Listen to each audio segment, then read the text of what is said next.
Top 9 में आज सबसे पहले बात बंगाल के चुनावी रण की। आज ममता बनर्जी और उनके करीबी रहे और हाल ही में बीजेपी में शामिल हुए शुभेंदु अधिकारी की चुनावी रैली पर सबकी निगाहें होंगी। अपनी पार्टी के नेता के बयान से टीएमसी ने क्यों कर लिया किनारा, किसने ममता बनर्जी को बांग्लादेशी बता दिया और लेफ्ट और कांग्रेस के बीच सीटों पर तालमेल को लेकर क्यों नहीं बन पा रही है बात। पश्चिम बंगाल में गर्म होते चुनावी माहौल से जुड़ी सारी बड़ी खबरें देखते हैं टॉप 9 बंगाल का रण में।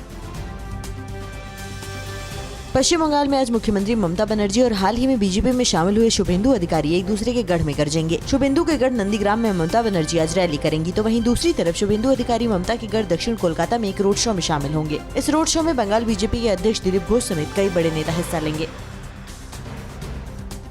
ममता बनर्जी सरकार में राज्य मंत्री सिद्दीकुल्ला चौधरी ने शुभेंदु अधिकारी पर बंगाल के लोगों को धोखा देने का आरोप लगाया है। पश्चिम मेदिनीपुर में जमायत में उलमाए हिंद के आह्वान पर कृषि कानून के विरोध में रैली निकाली गई। सिद्दीकुल्ला ने ओवैसी को बीजेपी का रिमोट और लक्ष्मी बताते हुए कहा, हिंदू मुस्लिम एकता के दम पर ही बीजेपी को हराया जा सकता है।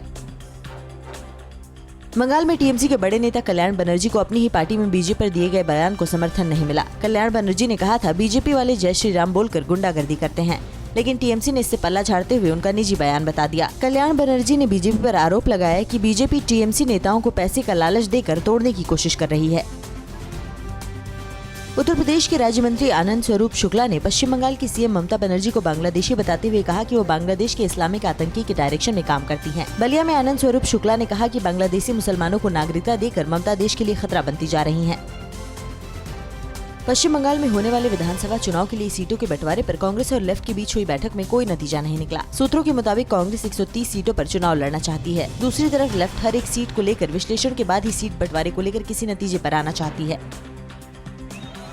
पश्चिम बंगाल के पश्चिमी वर्धमान के सुभाषपल्ली इलाके में बीजेपी कार्यकर्ता के घर पर बम से हमले के बाद दहशत का माहौल है। बीजेपी के कार्यकर्ता अयोध्या में बनने वाले श्री राम मंदिर के लिए चंदा जुटाने का काम कर रहे थे। बीजेपी नेताओं ने हमले के लिए टीएमसी कार्यकर्ताओं को जिम्मेदार ठहराया है। टीएमसी ने बीजेपी के आरोपों को गलत बताया है। बंगाल में जैसे जैसे विधानसभा चुनाव नजदीक आ रहा है, बीजेपी और टीएमसी में हिंसक झड़पें भी बढ़ती जा रही हैं। उत्तर 24 परगना के नैहाटी में टीएमसी के ऑफिस पर हुए हमले के बाद बीजेपी कार्यकर्ता के घर पर हमला किया गया। बीजेपी समर्थकों के क्लब और आंगनबाड़ी स्कूल में भी तोड़फोड़ की गई। दोनों पार्टियों ने एक दूसरे पर हमले का आरोप लगाया है। बंगाल के चुनावी रण में ओवैसी की एआईएमआईएम पार्टी के उतरने के ऐलान के बाद शिवसेना ने भी बंगाल में अपनी किस्मत आजमाने का ऐलान कर दिया है। शिवसेना प्रवक्ता संजय राउत ने ट्वीट कर कहा कि शिवसेना प्रमुख उद्धव ठाकरे से चर्चा करने के बाद पार्टी ने पश्चिम बंगाल से विधानसभा चुनाव लड़ने का फैसला किया है।